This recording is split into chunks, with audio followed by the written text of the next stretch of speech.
اللهم انفعنا بما علمتنا وعلمنا ما ينفعنا. اللهم ذكرني منه ما نسيت وعلمني منه ما جهلت. رب اشرح لي صدري ويسر لي امري واحلل عقدة من لساني يفقهوا قولي وبك نستعين يا مستعان. আল্লাহ রাব্বুল আলামিনের শুকর আদায় করছি যে মহান রব্বে করিম আমাদেরকে আজকে পবিত্র জুমার দিন জুমার নামাজ আদায়ের জন্য আল্লাহর ঘরে আসার তৌফিক দান করেছেন। তার শুকর আদায় করছি যে তিনি আমাদেরকে রিজিক দান করেছেন এবং রিজিকের বরাদ্দ আসমানে করেছেন, জমিনে আমাদের জন্য সেই রিজিকগুলোকে প্রকাশ করে দিয়েছেন। আল্লাহ তাআলা রিজিকের জিম্মাদারি নিজে নিয়েছেন এবং রিজিককে তিনি বন্টন করেন। তিনি তার হিকমত এবং প্রজ্ঞা অনুযায়ী যার জন্য যতটুকু কল্যাণকর মনে করেন তাকে ততটুকু দান করেন। আল্লাহ রাব্বুল আলামিন আমাদেরকে রিজিকের দরজাকে উন্মুক্ত করে দিয়েছেন। এর জন্য হৃদয়ের গভীর থেকে নিয়ামতের উপলব্ধি নিয়ে শুকর আদায় করে সকলে বলি আলহামদুলিল্লাহ।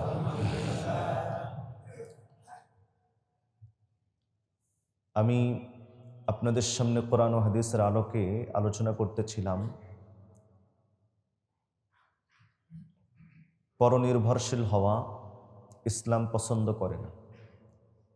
কাজে কর্মে আত্মনির্ভরশীল হওয়া, নিজের কাজ নিজে সম্পন্ন করা, এটা ইসলাম পছন্দ করে এবং ইসলাম এই বিষয়ে উৎসাহিত করে।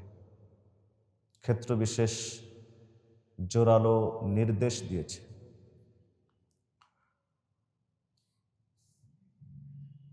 আমরা যে সমস্ত কাজের মাধ্যমে, উপকরণের মাধ্যমে হালাল রুজি অন্বেষণ করতে পারি, তার মধ্যে ব্যবসা একটি বিশেষ পদ্ধতি। যে ব্যবসার মাধ্যমে আল্লাহ রাব্বুল আলামিন বান্দাদেরকে প্রচুর পরিমাণ রিজিক দান করেন। বরং শতকরা 90% রিজিক আল্লাহ তাআলা ব্যবসার মাধ্যমে রেখেছেন। আল্লাহ রাব্বুল আলামিন ব্যবসার ভিতরে বরকত দান করেছেন এবং অফুরন্ত বরকত দান করেছেন। অনেক নবীর মাধ্যমে আল্লাহ রাব্বুল আলামিন ব্যবসা করিয়েছেন। আমাদের নবী মুহাম্মদুর রাসূলুল্লাহ সাল্লাল্লাহু আলাইহি ওয়াসাল্লামও ব্যবসার উদ্দেশ্যে বিভিন্ন দেশ সফর করেছেন, ভ্রমণ করেছেন। সিরাতের কিতাবের মধ্যে এসেছে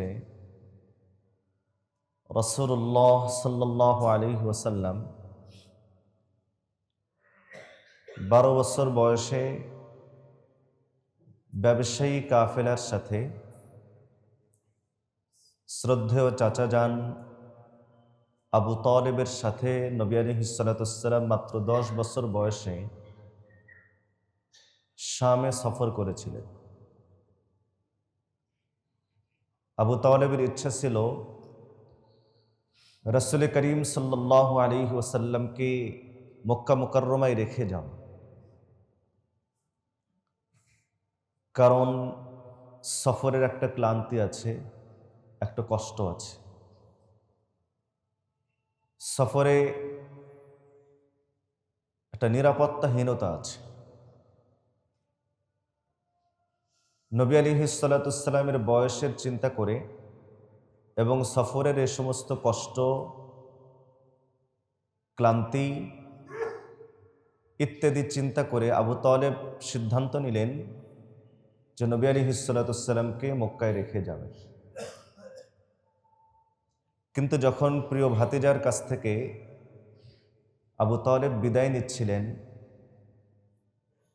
তো নবী আলাইহিস সালাতু ওয়াস সালামের চেহারার দিকে তাকায় আবু তালেব বুঝতে পারল যে নবীজির মন খারাপ।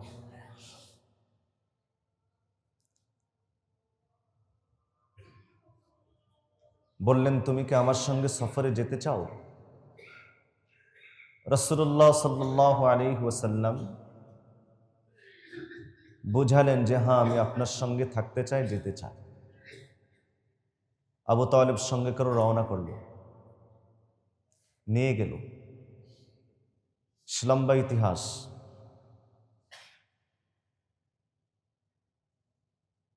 বসরা নামক এলাকায় যখন গেছেন, এটা রোমে অবস্থিত, বসরা নামক এলাকায় যখন গেছেন, তো ব্যবসায়ী কাফেলা এক জায়গায় শিবির স্থাপন করেছে।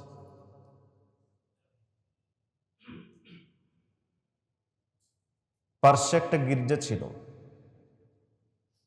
সে গির্জায় একজন পাদ্রী থাকতেন, তার নাম হলো জার্জিস। পরিচিত প্রসিদ্ধ নাম হলো রাহেব, বুহাইরা রাহেব। তার অভ্যাস ছিল ওই বুহাইরা, এই জার্জিস কখনো তার গির্জা থেকে বের হতো না। বলা বাহুল্য যে তখনও পর্যন্ত খ্রিস্ট ধর্মই ছিল আসমানি ধর্ম এবং সত্য ধর্ম। খ্রিস্টান ধর্মের অনুসারী জার্জিস কখনো তার গির্জা থেকে বের হতো না। কিন্তু মক্কার এই বণিক কাফেলা, ব্যবসায়ী কাফেলা যখন সেখানে সে শিবির স্থাপন করেছে, তো জার্জিস তার কক্ষ থেকে, তার গির্জা থেকে বের হয়েছে। পুরা কাফেলার মধ্যে অনুসন্ধানী দৃষ্টি ফেলছে, কাকে যেন খুঁজছে। একটা পর্যায়ে 12 বছরের বালক মুহাম্মদুর রাসূলুল্লাহ সাল্লাল্লাহু আলাইহি ওয়াসাল্লামের হাত ধরে ফেলছে। জার্জিস, বুহাইরা নবীজির হাত ধরে বলে, হাযা সাইয়্যিদুল আলামিন, হাযা রাসূল রাব্বিল আলামিন, ইয়াবআসুহুল্লাহু রাহমাতাল লিল আলামিন। হাযা সাইয়্যিদুল আলামিন, এই বালক হলো পৃথিবীর সর্দার।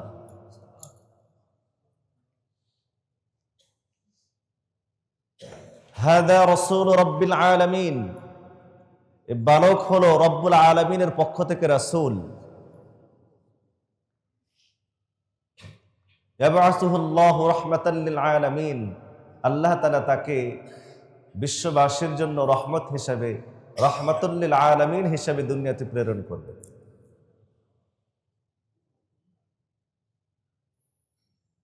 নবী পাক সাল্লাল্লাহু আলাইহি ওয়াসাল্লামের ব্যবসায়ী কাফেলার সাথে এ হলো সর্বপ্রথম সফর। আর 25 বছর বয়সে তো মক্কার সবচেয়ে ধনী মহিলা এবং অত্যন্ত মহীয়সী রমণী হযরত খাদিজাতুল কুবরা রাদিয়াল্লাহু তাআলা আনহার সম্পদগুলো মুদারাবার ভিত্তিতে নবী আলাইহিস সালাতু ওয়াস সালাম ব্যবসা করে বহুগুণ বেশি লাভবান হয়ে শাম থেকে, সিরিয়া থেকে ফেরত এসেছিল।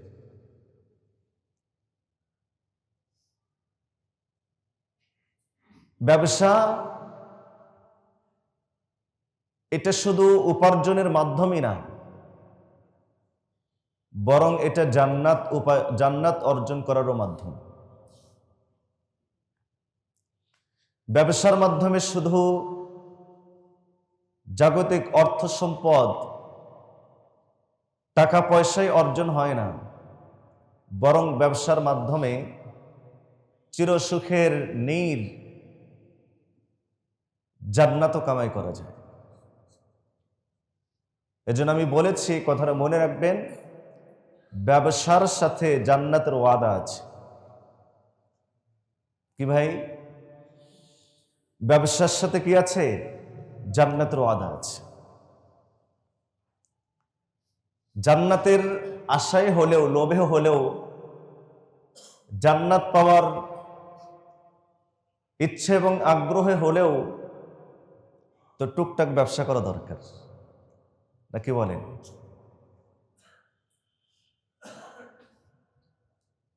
এজন্য ব্যবসায়ী ভাইদেরকে আমি ধন্যবাদ জ্ঞাপন করছি। যারা ব্যবসায়ী নন তাদেরকেও জান্নাত উপার্জনের জন্য, জান্নাত কামাইয়ের জন্য ব্যবসার সাথে সম্পৃক্ত হওয়ার পরামর্শ দিচ্ছি।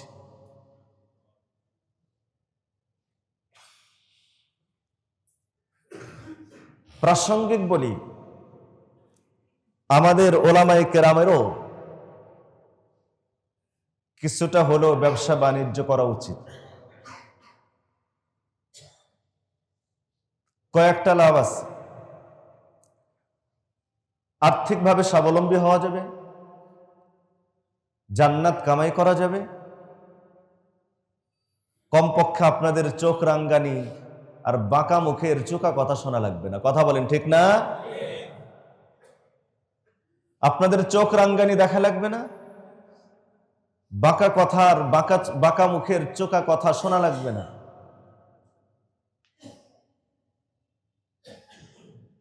ধারণা বিশ্বাস আপনাদের যে ইমাম সাহেবকে বেতন আমরা দেই,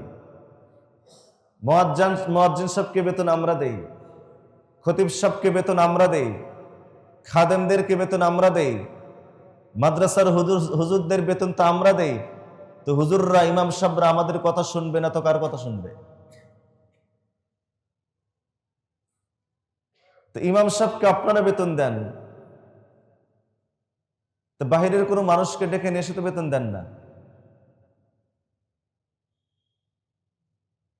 মানসিকতা পরিহার করুন, মানসিকতা উন্নত করার চেষ্টা করুন।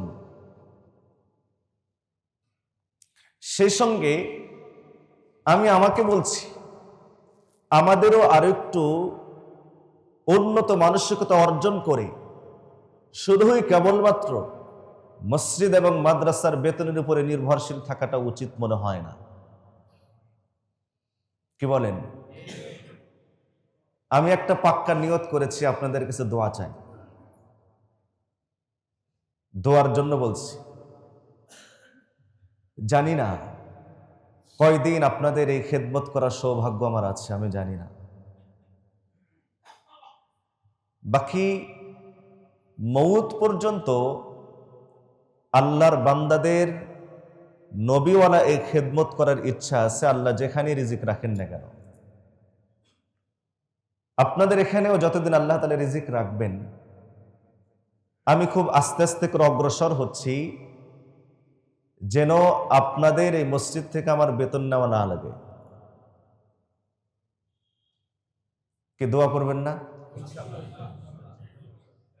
আমি আলহামদুলিল্লাহ বেতন নেইও না, কারণ বেতনের বিনিময়ে আমি চাকরিও করি না, বেতনও নেই না। আমি আপনাদের খেদমত করি, মসজিদ কর্তৃপক্ষ আমার খেদমত করে, আলহামদুলিল্লাহ। এরপরও এই খেদমতটুকু আমি মসজিদ কর্তৃপক্ষের কাছ থেকে নিতে চাচ্ছি না। বাকি এখনই না, পর্যায়ক্রমে আস্তে আস্তে অগ্রসর হওয়ার চেষ্টা করছি ইনশাআল্লাহ। আপনাদের সকলের কাছে আপনাদের দিল থেকে দোয়া চাই, আল্লাহ তাআলা যেন আমাকে, মসজিদ কর্তৃপক্ষ যেন আমাকে খেদমত করার সুযোগ না পায়, বরং সম্পূর্ণ নিঃস্বার্থভাবে বেতন বলেন, ওজিফা বলেন, হাদিয়া বলেন, যাই বলেন, সব বাদে যেন আপনাদের খেদমত করতে পারি। আবার একটু বলেন না আমিন। দোয়া কবুলের জন্য বলেন আমিন। আমার দিল বলছে আপনাদের এই আমিন বলা বিফলে যাবে না ইনশাআল্লাহ। আল্লাহ কবুল করেন। ব্যবসা এমন একটা বিষয় যার সাথে জান্নাতের ওয়াদা আছে, জান্নাতের ওয়াদা আছে। রাসূল করিম সাল্লাল্লাহু আলাইহি ওয়াসাল্লাম হাদিস শরীফের ভিতরে ইরশাদ করেন, তিরমিজি শরীফের হাদিস 1209 নম্বর হাদিস, বর্ণনাকারী সাহাবী হযরত আবু সাঈদ খুদরি রাদিয়াল্লাহু তাআলা আনহু, তিনি বলেন, عن أبي سعيد رضي الله عنه عن النبي صلى الله عليه وسلم قال التاجر الأمين الصدوق, নবী আলাইহিস সালাতু ওয়াস সালাম বলেন, التاجر الصدوق الأمين, আরে সত্যবাদী, আমানতদার, ব্যবসায়ী, কয়টা গুণ? তিনটা। সত্যবাদী, আমানতদার, ব্যবসায়ী। ফজিলত কি? মা'আন নাবিয়্যিনা ওয়াস সিদ্দীকিনা ওয়াশ শুহাদা। মা'আন নাবিয়্যিন, তারা নবীদের সাথে থাকবে। সুবহানাল্লাহ কালকে বলবেন। আমি তো বুঝাইতেই পারি নাই। আমানতদার, সত্যবাদী, ব্যবসায়ী নবীদের সাথে থাকবেন। দুনিয়ার সাধারণ কোনো নেতার সাথে একটু থাকার সৌভাগ্য হলে, আরে বাপরে বাপ, তাদের ভাব দেখলে লোকজন বলে যে হ্যাঁ, ওর ভাব ধরা ঠিকই আছে, কারণ ও অমুকের সাথে সম্পর্ক রাখে। দুনিয়ার কত শত নেতা মিলে একজন সাধারণ নবীর সমান হবে? কথা বলেন না কেন? একজন সাধারণ ছোট কোন নবীর সমান পৃথিবীর সকল নেতা মিলে হতে পারবে?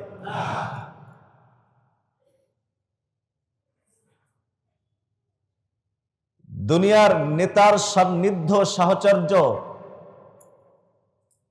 অবলম্বন করতে হলে, তার নৈকট্য প্রাপ্ত হতে হলে অনেক কিছু ব্যয় করতে হয়, অনেক সময় ব্যয় করতে হয়, অনেক ত্যাগ স্বীকার করতে হয়, অনেক রিস্ক নিতে হয়, অনেক টাকা পয়সা ব্যয় করতে হয়, অনেক সম্মান নষ্ট করতে হয়, অনেক সময় নীতি বিবর্জিত কাজও করতে হয়।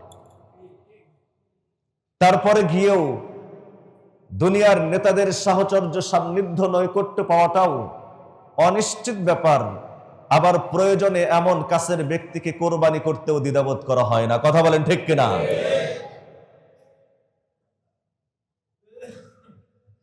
তো দুনিয়ার কত হাজার, কত লক্ষ, কত কোটি নেতা মিলে, কত হাজার কোটি লিডার মিলে একজন সাধারণ নবীর সমকক্ষ হতে পারে? পারবে?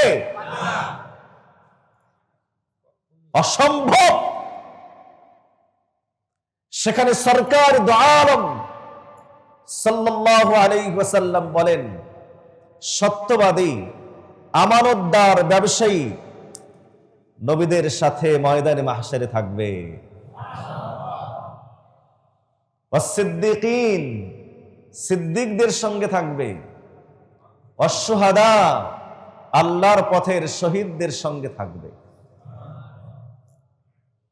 তিরমিজি শরীফের হাদিস এটা। হাদিস নম্বর কত? 1209। বর্ণনাকারী সাহাবী হযরত আবু সাঈদ রাদিয়াল্লাহু তাআলা আনহু। এই হাদিসের ব্যাখ্যায় আত-তাজিরুস সাদুকুল আমিন, এই সাদুক এবং আমিন এই শব্দের ব্যাখ্যায় এই কিতাবের তিরমিজি শরীফের টিকার ভিতরে লেখা আছে, সাদুক মানে মান তাহাররাস সিদকা, আমিন মানে মান তাহাররাল আমানা। দেখুন দুটো বিষয়, একটা হলো সত্যবাদী, আর একটা হলো অতি সত্যবাদী। সাধারণ সত্যবাদী আর অতি সত্যবাদী। সাদুক শব্দের অর্থ সাধারণ সত্যবাদী না, বরং বিশেষ সত্যবাদী, অধিক সত্যবাদী। সাদেক মানে হচ্ছে সত্যবাদী, আর সাদুক মানে হচ্ছে অতি সত্যবাদী। নবী আলাইহিস সালাতু ওয়াস সালাম বলেন, সত্যবাদী, আমানতদার, ব্যবসায়ী, তার মানে হলো মান তাহাররাস সিদকা, যে ব্যক্তি ব্যবসা করতে গিয়ে সত্যকে খুঁজে খুঁজে বের করে সে সত্যকে গ্রহণ করে, মিথ্যাকে পরিহার করে। মান তাহাররাল আমানা, যে আমানতকে খুঁজে খুঁজে বের করে। আমানতকে কি করে ভাই? খুঁজে খুঁজে বের করে। তার মানে খিয়ানত থেকে পরিপূর্ণভাবে পরহেজ করে বেঁচে থাকে। এমন সত্যবাদী, আমানতদার, ব্যবসায়ী নবীদের সাথে, সিদ্দিকদের সাথে, শহীদদের সঙ্গে ময়দানে মাহশারে আল্লাহ তাআলা তাদেরকে সম্মানিত করবেন। আমার প্রিয় মুসল্লিয়ানে কেরাম, এই শহরে আপনারা বসবাস করেন, বেশিরভাগ মানুষ এখানে ব্যবসায়ী।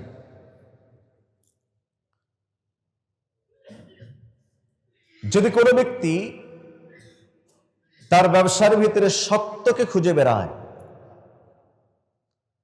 তার যদি কোনো প্রোডাক্টের ভিতরে ত্রুটি থাকে, কাস্টমারের কাছে খুলে দেখায় যে আমার এই প্রোডাক্টে, আমার এই মালে এই সমস্যা আছে, আমানতদারিতার পরিচয় দেয়, সত্যবাদিতার পরিচয় দেয়, তাহলে এমন সত্যবাদী আমানতদার ব্যবসায়ীর জন্য জান্নাতের ওয়াদা।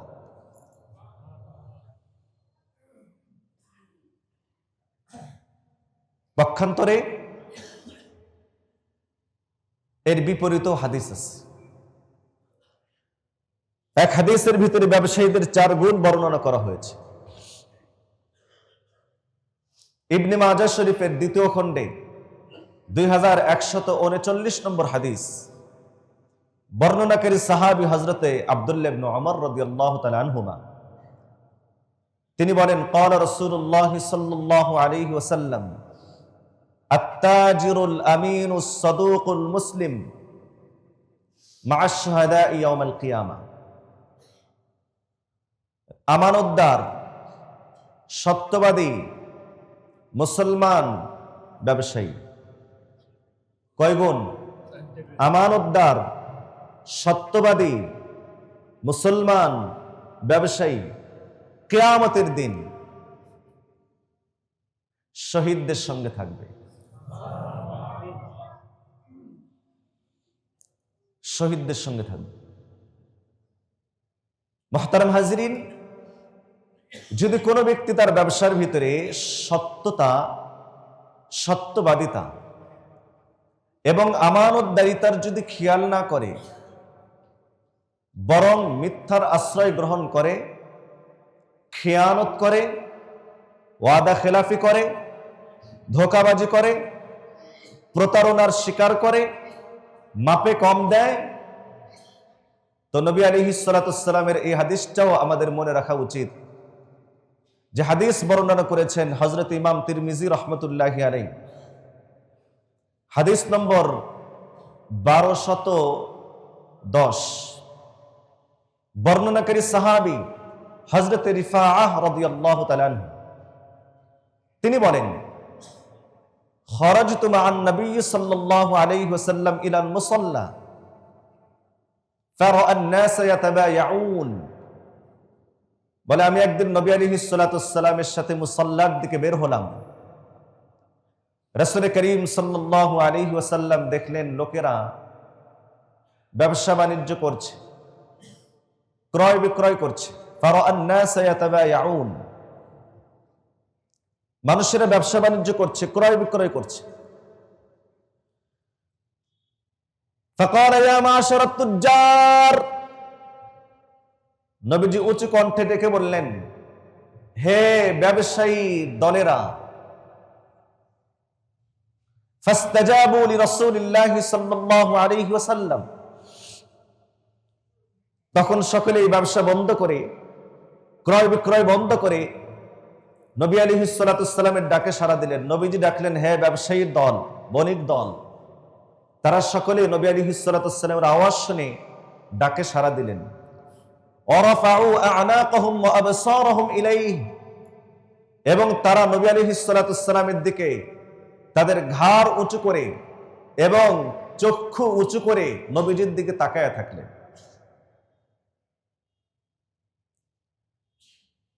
আল্লাহর রাসূল সাল্লাল্লাহু আলাইহি ওয়াসাল্লাম কিছু একটা বলবেন, এজন্য তো নবীজি ডেকেছেন। সাহাবায়ে কেরাম মনোযোগ সহকারে নবীজির কথা শোনার জন্য ঘাড় উঁচু করলেন এবং নবী আলাইহিস সালাতু ওয়াস সালামের দিকে তাকিয়ে থাকলেন। যেমনটা না, অনেকটা আপনাদের মতো আর কি। আপনারা যেভাবে তাকিয়ে আছেন কথাটা শোনার জন্য, যে নবীজি কি বললেন, সাহাবায়ে কেরাম অপেক্ষা করছেন, তাকিয়ে আছেন। নবীজি বলেন, ইন্নাত তুজ্জারা ইউবআসুনা ইয়াওমাল কিয়ামাতি ফুজ্জারান, ইন্নাত তুজ্জারা ইউবআসুনা ইয়াওমাল কিয়ামাতি ফুজ্জারান, জেনে রেখো নিশ্চয়ই ব্যবসায়ীদেরকে কিয়ামতের দিন অপরাধী হিসাবে উপস্থিত করা হবে।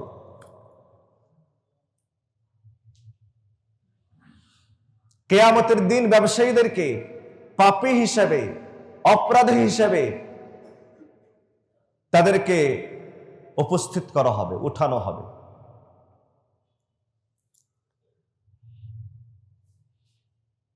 কি বোঝা যায়? কিয়ামতের দিন ব্যবসায়ীরা অপরাধীদের কাতারে, ব্যবসায়ীরা অপরাধীদের কাতারে, পাপীদের কাতারে, গুনাহগারদের কাতারে।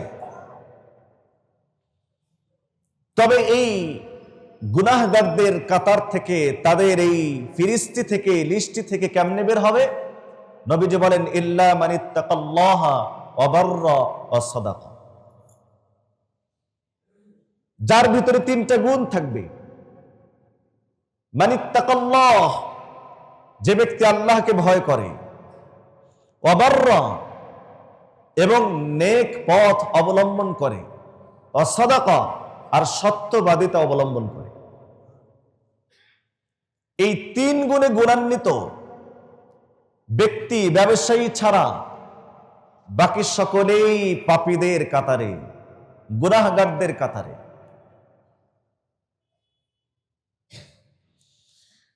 মুহতারাম হাজিরিনে মাজলিস,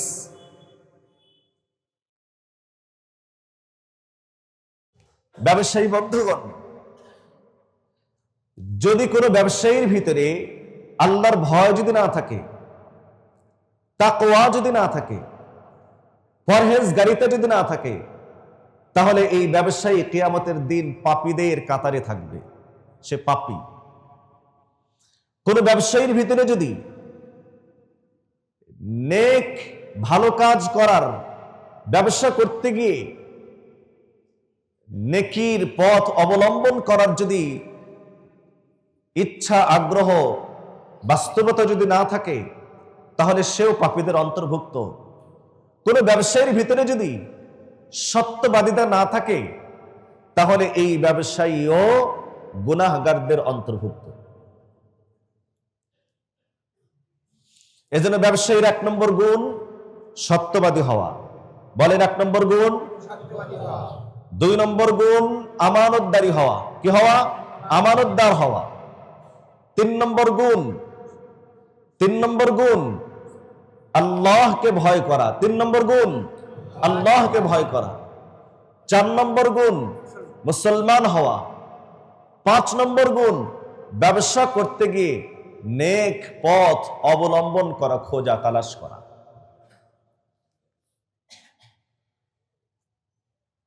আমাদের অনেক ব্যবসায়ী ভাই আছেন, আমাকে আজকে মাফ করবেন আপনারা, অনেক ব্যবসায়ী বন্ধুরা আমরা আছি যারা ব্যবসা করতে গিয়ে সত্যবাদিতা, আমানতদারিতা আমরা রক্ষা করতে পারি না।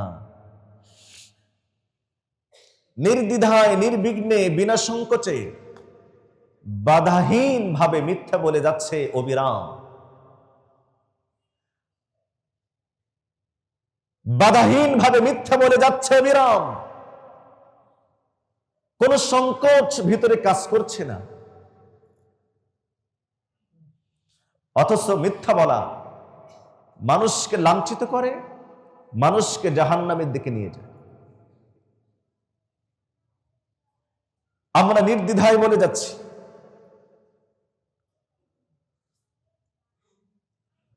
আল্লাহর রাসূল সাল্লাল্লাহু আলাইহি ওয়াসাল্লাম হাদিস শরীফের ভিতরে ইরশাদ করেন, এই হাদিস ইমাম তিরমিজি রাহমাতুল্লাহি আলাইহি বর্ণনা করেছেন। হাদিস নম্বর হলো 1211। কত নম্বর? বর্ণনাকারী সাহাবী হযরত আবু যার গিফারি রাদিয়াল্লাহু তাআলা আনহু, তিনি বলেন, ক্বালা রাসূলুল্লাহ সাল্লাল্লাহু আলাইহি ওয়াসাল্লাম, নবী আলাইহিস সালাতু ওয়াসসালাম ইরশাদ করেন, সালাসাতুন লা ইয়ানজুরুল্লাহু ইলাইহিম ইয়াওমাল কিয়ামাতি ওয়া লা ইউযাক্কিহিম ওয়া লাহুম আযাবুন আলীম। 3 প্রকার মানুষ এমন যাদের দিকে আল্লাহ রাব্বুল আলামিন কিয়ামতের দিন তাকাবেন না।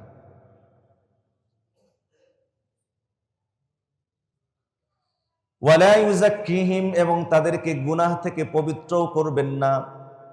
ওয়ালাহুম আযাবুন আলীম, আর তাদের জন্য রয়েছে যন্ত্রণাদায়ক শাস্তি। কয় প্রকার মানুষ? 3 প্রকার মানুষ।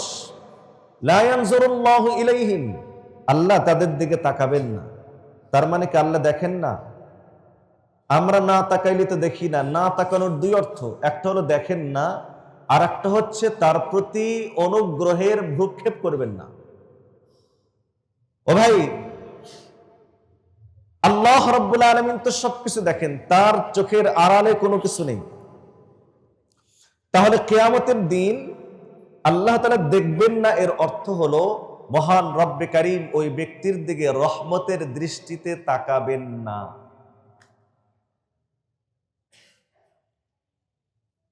এমন কোন সাহসী ব্যক্তি কি আমরা আছি যে আল্লাহ তাআলার রহমতের দৃষ্টি ছাড়া, আল্লাহর দয়া ছাড়া নিজের আমল দিয়ে জান্নাতে যাব?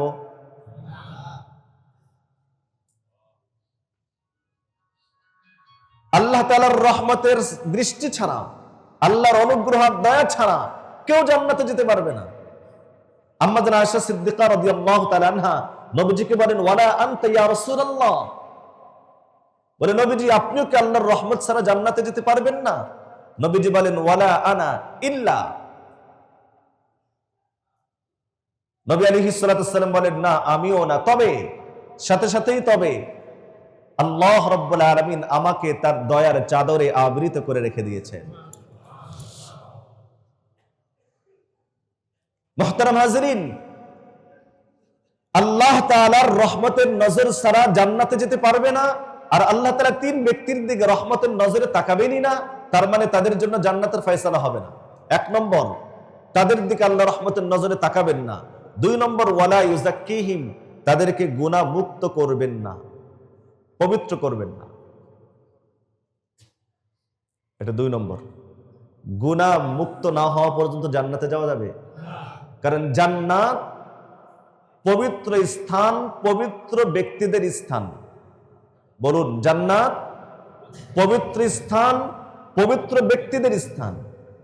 যদি কোনো ব্যক্তির শরীরে আমল নামায় গুনাহের একটা কালিমাও যদি থাকে, একটা কালো দাগও যদি থাকে, সেটা যে গুনাহ হোক না কেন, একটা কালো দাগ থাকা পর্যন্ত কোন ব্যক্তিকে জান্নাতে দেওয়া হবে না। হয়তো নিজে আল্লাহর কাছে তওবা করে মাপ চেয়ে নিয়ে পবিত্র হতে হবে, অথবা আল্লাহ তাআলা অনুগ্রহ করে দয়া করে ওই ব্যক্তিকে মাফ করে তাকে পবিত্র করতে হবে। ওয়ালা ইউযাক্কিহিম, ময়দানে মাহশার আল্লাহ রাব্বুল আলামিন এই ব্যক্তিকে পবিত্র করবেন না, গুনাহমুক্ত করবেন না। নাম্বার 3, ওয়ালাহুম আযাবুন আলীম, তাদের জন্য যন্ত্রণাদায়ক শাস্তি আছে।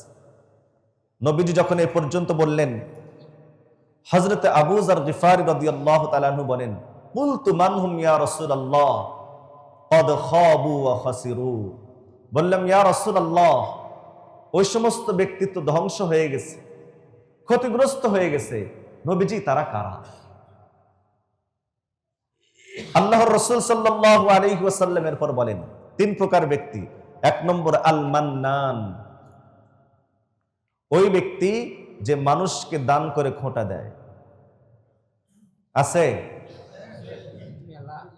পিছনের লোক ভাইরা যে বলতেছেন না, এরকম লোক আছে? দান করে খোঁটা দেয়। সমাজে 1 জন 2 জন নাকি শতকরা প্রায় 90 জন, বরং তারও বেশি দান করে খোঁটা দেয়। মসজিদে দান করে খোঁটা দেয়, মাদ্রাসায় দান করে খোঁটা দেয়, এতিমকে দান করে খোঁটা দেয়, মিসকিনকে দান করে খোঁটা দেয়, প্রতিবেশীকে দান করে খোঁটা দেয়, বস্ত্রহীন মানুষকে শীতের বস্ত্র দিয়ে খোঁটা দেয়। দেয় না দেয় না বলেন? এরা দান করে যেখানে উপকৃত হওয়ার কথা ছিল সেখানে আল্লাহর রহমতের দৃষ্টি থেকে পড়ে যাচ্ছে। দান করার কারণে না খোঁটা দেওয়ার কারণে? তাহলে দান করা বন্ধ করতে হবে না খোঁটা দেওয়া বন্ধ করতে হবে? অনেকে ভাবতেছে যে অর্থ দান না করাই ভালো। তাই ভাবতেছে না ভাই দান করার কারণে কি জাহান্নামে যাবে, না দান করে খোটা দেওয়ার কারণে জাহান্নামে যাবে? তাহলে কি দান করা বন্ধ করতে হবে নাকি খোটা দেওয়া বন্ধ করতে হবে?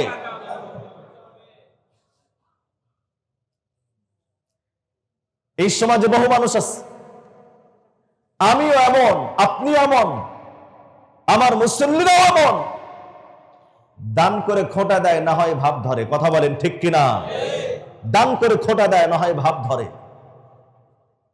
আল্লাহর পয়গম্বর বলেন, আল মান্নান, যে ব্যক্তি দান করে খোটা দেয়, এমন মানুষ আল্লাহ তাআলা তাদের দিকে রহমতের নজরে তাকাবেন না, গুনাহমুক্ত করবেন না, যন্ত্রণাদায়ক শাস্তি তাদের জন্য বরাদ্দ কপালে আছে।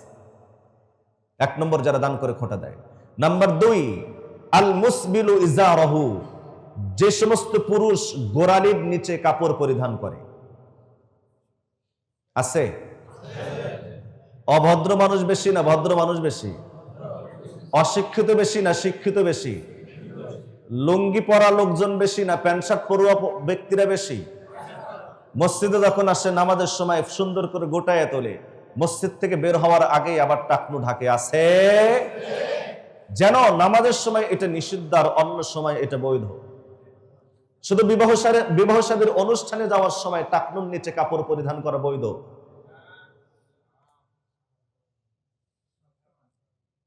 সামাজিকতা রক্ষা করার জন্য, অনুষ্ঠানে মানুষের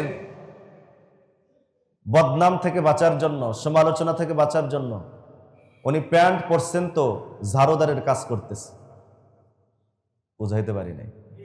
এমন ভাবে প্যান্ট পরছে যে রাস্তার আর ঝাড়ুদারের দরকার নাই, উনি নিজেই ঝাড়ু দিয়ে দিয়ে চলে যাচ্ছে।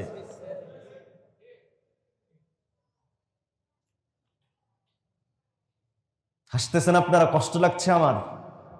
লেখাপড়া করে শিক্ষিত হয়েছে কিন্তু মানুষ হয় নাই। কথা বলেন ঠিক কিনা? শিক্ষিত হয়েছে বটে, মানুষ হয় নাই, মুসলমান হয় নাই। কারণ মুসলমান কোনদিন ইচ্ছাকৃত ভাবে টাকনুর নিচে কোন পুরুষ কোনদিন কাপড় পরিধান করতে পারে না।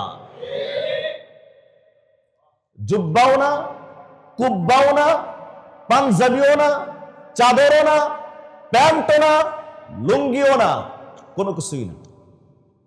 যে কাপড় উপর থেকে নিচের দিকে ঝুলে পড়া হয়, এই ধরনের কাপড় টাকনু ঢেকে পড়া নিষেধ, কবিরা গুনাহ। কষ্ট পাচ্ছেন না? পান, কষ্ট পান। কষ্ট দেওয়ার জন্যই কইছি। ভিতরে জ্বলন সৃষ্টি হওয়া দরকার, অন্তরের ভিতরে যন্ত্রণা সৃষ্টি হওয়া দরকার। কারণ অভিযোগ আমাদের প্রতি, কলব মে সুজো নেহি, কলব মে সুজো নেহি, রূহ মে এহসাস নেহি, কলব মে সুজ নেহি, রূহ মে এহসাস নেহি, कुछ भी पैगाम मोहम्मद का तुम्हें पास नहीं, कुछ भी पैगाम मोहम्मद का तुम्हें पास नहीं, कुछ भी पैगाम मोहम्मद का तुम्हें पास नहीं। অন্তরে যন্ত্রণা আসার জন্যই কথাগুলো বলা। আজকের এই জুমার বয়ান আমার সম্মানিত মুসলিম কেরাম, আপনাদের প্রত্যেকটি মানুষের কর্ণকুহুর ভেদ করে হৃদয়ের গভীরে গিয়ে পৌঁছেছে। আমি আপনাদের কাছ থেকে বিশাল মজমায় এরাদা না, নিয়ত না, অঙ্গীকার নিতে চাই, আজকের পর থেকে কখনো কোনো পরিবেশে কাউকেই খুশি করার জন্য, নবীজিকে অসন্তুষ্ট করে আর কোনোদিন টাকনুর নিচে লুঙ্গি প্যান্ট পরবো না। রাজি আছেন যারা, তারা হাত তুলে আল্লাহ তাআলাকে দেখান। ইয়া আল্লাহ, আপনি আমাদের সকলকে কবুল মঞ্জুর করেন, সকলকে কবুল মঞ্জুর করেন। জাহান্নাম থেকে বাঁচান, এই উম্মতকে জাহান্নাম থেকে বাঁচান, আপনি আমাদেরকে জাহান্নাম থেকে বাঁচান। হাত নামা। নবীজি বলেন 3 প্রকার মানুষ যাদের প্রতি আল্লাহ তাআলা দেখবেন না, পবিত্র করবেন না, শাস্তি রয়েছে। তার মধ্যে 2 নম্বর হলো আল মুসবিলু ইজারাহু, নাম্বার 3 আল মুনফিকু সিলআতাহু বিহালফিন কাযিবিন। ওই ব্যবসায়ী, যে ব্যবসায়ী মিথ্যা কসম করে তার সম্পদ, তার প্রোডাক্ট গুলোকে বিক্রি করে। ওই ব্যবসায়ী, যে ব্যবসায়ী মিথ্যা কসম করে তাদের প্রোডাক্ট গুলো, সামগ্রীগুলো তারা বিক্রি করে। আমার প্রাণাধিক প্রিয় মুসল্লিনে কেরাম, হৃদয়ের গভীর থেকে ভালোবাসা অনুভব করি বলেই কথাগুলো বলছি। ব্যবসায়ীদের 5টি গুণ বললাম, আরো অনেকগুলো আছে। তার মধ্যে একটা গুণ হলো সত্যবাদিতা। তো সত্যবাদী, আমানতদার মুসলিম ব্যবসায়ী নবীদের সাথে, সিদ্দিকদের সাথে, শহীদদের সঙ্গে তাদের হাসর হবে। দুনিয়ার সামান্য একটু মুনাফা অর্জনের জন্য, 2-4-500 টাকার বেনিফিটের জন্য, একটু লাভবান হওয়ার জন্য আমরা মিথ্যা কসম করে ব্যবসা বাণিজ্য করছি। অনেক মানুষ বলে যে অমুক দেশের মানুষ ভালো, ইউরোপের অনেক দেশের উদাহরণ দেয় যে তারা মিথ্যা কথা কয় না, তারা ধোঁকাবাজি করে না, তারা প্রতারণা করে না, কয় আমাদের চেয়ে তারাই ভালো। কয় না বলেন? এই কথাটা যদিও সঠিক নয়, কারণ ওই গুণগুলো আমাদের নিয়েছে তারা, আর তাদের খারাপ গুণগুলো নিয়েছি আমরা। কথা বলেন ঠিক না? আসলে মুসলমানদের কেমন হওয়া উচিত ছিল? মুসলমান মিথ্যা বলবে না, প্রতারণা করবে না, ধোঁকাবাজি করবে না, ঠকাবে না, জুলুম করবে না। এ তো মুসলমানদের গুণ। এরপরও যদি অন্য কোনো মানুষের মধ্যে এই গুণ যদি থাকে, সেই গুণ আলোচনা করা যাবে, কিন্তু সামগ্রিকভাবে মুসলমানদের চেয়ে অমুসলিমকে ভালো মনে করা ঈমানের খেলাফ। বুঝাতে পারি নাই? অনেক ভালো ভালো মানুষের মুখে শোনা যায় যে আমাদের চেয়ে ওরাই ভালো। মুহতারাম হাজরিন, ব্যক্তি হিসেবে কোন ব্যক্তির ভিতরে গুণ থাকতে পারে, গুণ আলোচনা করা যেতে পারে, কিন্তু মুসলিম জাতি হিসেবে মুসলমানদের উপরে অন্য কোন ব্যক্তিকে, অন্য কোন দলকে প্রাধান্য দেওয়ার অর্থ হলো যে আপনি ঈমান গ্রহণ করে ঠকেছেন, আর এটা হলো কুফরি বিষয়। আশরাফ আলী, আমি কথা শেষ করে দিচ্ছি। আশরাফ আলী থানভী রহমতুল্লাহ আলাইহি একটা উদাহরণ দিয়েছেন। ভাই, আমাদের দেশে বর্তমান ময়দা মাখানোর লোক আছে না? অনেক ময়দা মাখানোর লোক বোঝেন। থানভী রহমতুল্লাহ একটা উদাহরণ দিয়েছেন যে একজন সাদা ফর্সা মানুষ তার শরীরের ভিতরে কালো কালি লাগিয়েছে, আর আরেকজন কালো মানুষ তার শরীরের ভিতরে আটা মাখিয়েছে, আটা ময়দা, মেকআপ টেকআপ লাগাইছে আর কি, বুঝছেন, ময়দা মাখাইছে। এখন কালো মানুষটাকে দেখতে ফর্সা দেখা যাচ্ছে, আর ফর্সা মানুষটাকে দেখতে, যখন বৃষ্টির পানি পড়বে, পানিতে যাওয়ার পর বৃষ্টির পানিতে যখন আপনার কালো কালি যখন ধুয়ে যাবে আর ময়দাও যখন ধুয়ে যাবে, তখন প্রকৃত সাদা ব্যক্তির ফর্সা সৌন্দর্যতা প্রকাশ পাবে, কালো ব্যক্তির কালোটাও প্রকাশ পাবে। কথা বলেন ঠিক না?